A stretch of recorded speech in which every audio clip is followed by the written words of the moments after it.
Hi friends, welcome back to our YouTube channel Niharika సిద్ధి. ఇవాళ వచ్చేసి నా స్టైల్లో దొండకాయ పచ్చడి ఎలా ప్రిపేర్ చేయాలో చూపిద్దాం అనుకుంటున్నాను ఫ్రెండ్స్.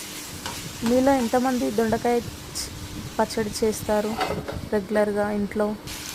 నేనైతే దొండకాయ కర్రీ చేస్తే మా ఇంట్లో తినరు కాబట్టి రెగ్యులర్గా దొండకాయ పచ్చడి లేదా దొండకాయ ఫ్రై మాత్రమే చేస్తాను. కర్రీ చేస్తే మాత్రం అది అలాగే ఉండిపోతుంది.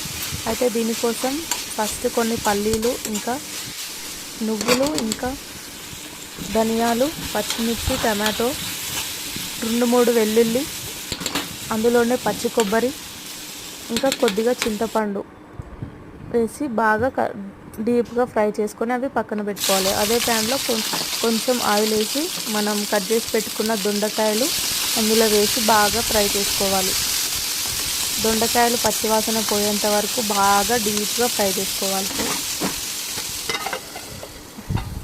కొద్దిగా మూత పెట్టి ఒక 5-10 మినిట్స్ బాగా మగ్గనిస్తే అవి మంచిగా దగ్గరికి ఉడికి కొంచెం దగ్గరకు అవుతాయి. అలా అయితే చాలా టేస్ట్గా ఉంటుంది. అలాగే పచ్చి పచ్చిగా ఉంటే అలా ఏం టేస్ట్ ఉండదు కాబట్టి మనం మధ్య మధ్యలో మూత తీసి కలుపుకుంటూ ఉండాలి దొండకాయ ముక్కల్ని. ఇలా దొండకాయ ముక్కలు రౌండ్గా కట్ చేసి పెట్టుకుంటే ఉడికి బాగా ఇలా దగ్గరకు అవుతాయి.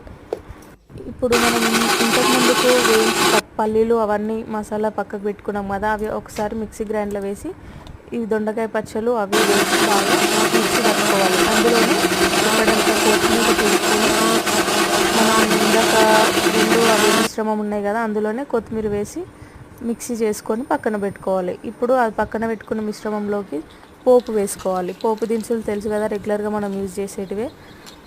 ఎండుమిర్చి,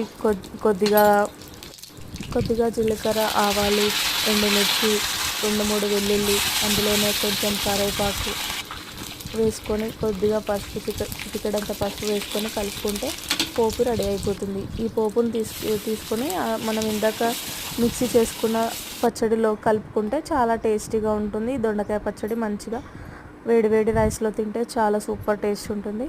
మా ఇంట్లో అయితే ఇలాగే తింటారు.